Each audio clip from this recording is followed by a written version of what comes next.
Green Bay Packers at the Denver Broncos, 1997 Super Bowl. We got Favre versus Elway. Elway copter. If only it was.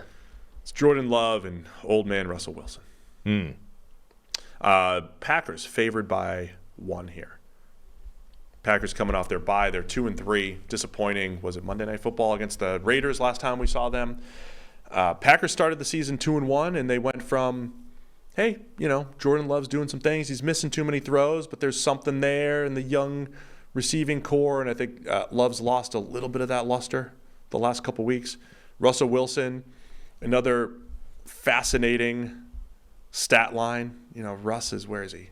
7th in the league with a passer rating of 99, and he's got 12 touchdowns. He didn't get 12 touchdowns till week 18 or something last year. More touchdowns than bedrooms.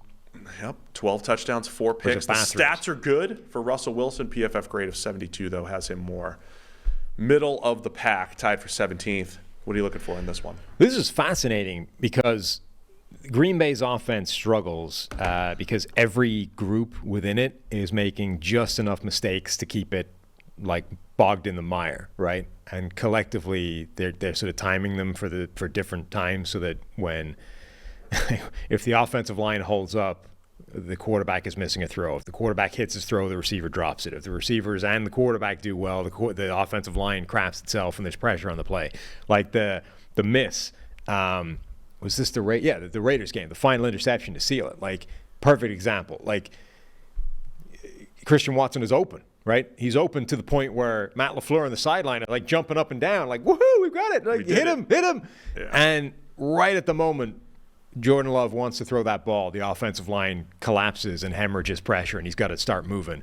And then by the time he gets out of the pressure and looks up again, it's too late to throw the ball, and then he underthrows it, and it's picked off by a guy that's 5'4", as opposed to the 6'5" receiver. So this is their offense at the moment. It's just collectively, it's all making mistakes, and they're not good enough to overcome those. Flip side of that is Denver's defense is atrocious. So are they so bad that it actually allows them to execute well enough that the mistakes they make collectively don't matter anymore? That, I think, is a really interesting thing to watch. I'm just going to read the stat, and you guys can figure it out. But I looked up, look, Love has been, his accuracy, 10-plus yards, 20-plus yards, mostly down the field. None of the stats look good. No. But I wanted to know, in this game where Denver, their linebackers have had some issues, there's just been a lot of open throws against Denver. And that's why their stats are so bad. Worst EPA per play allowed by a mile. Yeah, a mile. On just open throws, the uncatchable percentage for quarterbacks on open throws, worst in the league right now. It's Ryan Tannehill, then Justin Fields, then Brock Purdy, actually just throwing uncatchable passes. Jordan Love, number 4, and C.J. Stroud, number 5, Baker Mayfield, number 6. Mayfield, you kind of felt it last week. Yeah. Purdy, I think it was probably the Cleveland game hurt quite a bit last week. He had a bunch of those that we highlighted yesterday. But Jordan Love being number 3, I think I'm feeling that, right? Early in the season when he had 6 touchdowns and no picks, and we're like, he's not playing as well as that because of, it's a tap pass and it's the receivers doing the work.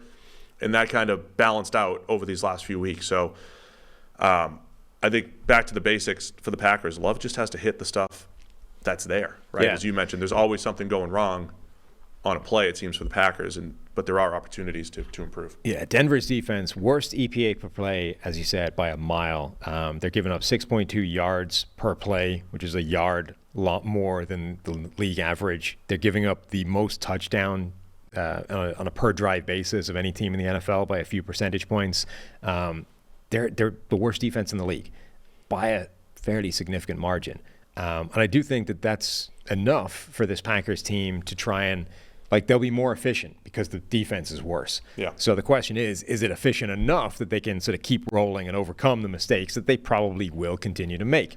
The other element so they're young players. I think the lack of experience is the source of most of those mistakes, but they're also not personnel-wise what they either were supposed to be or what they were at the start of the season. I mean, David Bakhtiari not being there is a huge blow to that offensive line. He's still as good as any pass-blocking left tackle in football.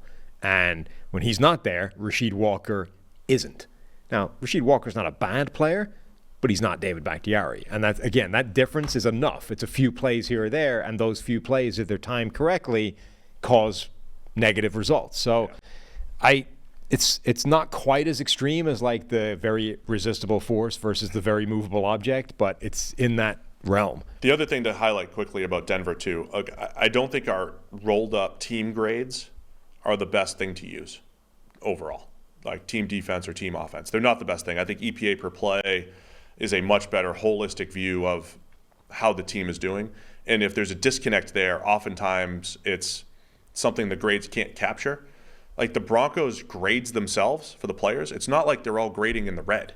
Like it's not all terrible, but the sum of the parts is just not there right now. Yeah. And I do believe they're at such an historic pace that it has to get better. They're not as bad as they're showing. So one of these days, the Broncos defense is going to look better and better. They only give up 19 to the Chiefs. There's reasons for that. The Chiefs decided to just run CFL plays on 3rd and short nonstop. But there's a world where the Broncos start to play a little bit better. Yeah. But some of their parts right now has been horrible. Tackling and coverage and run defense has been bad. I like that I think they've sort of realized where they are, and they're just like throwing all the young guys out there now, right? Yeah. Like they've gotten rid of guys like Randy Gregory, that they've changed Frank Clark, right? They basically said, look, forget it. Veterans aren't going to do us any good. Let's throw out Nick Bonito, Jonathan Cooper, Baron Browning's coming back. Like that's going to be our pass rush, and let's see which one of these guys can be a force in the future. So I think that's good for them. Like let's flood the defense with young,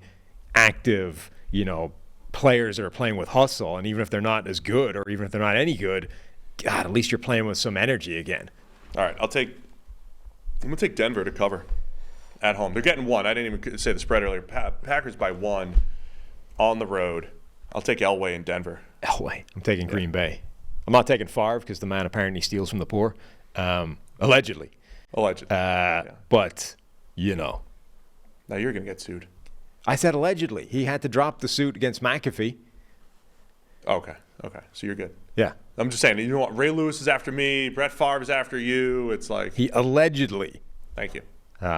So can't saddle my wagon to that. That being said, I'm taking Green Bay.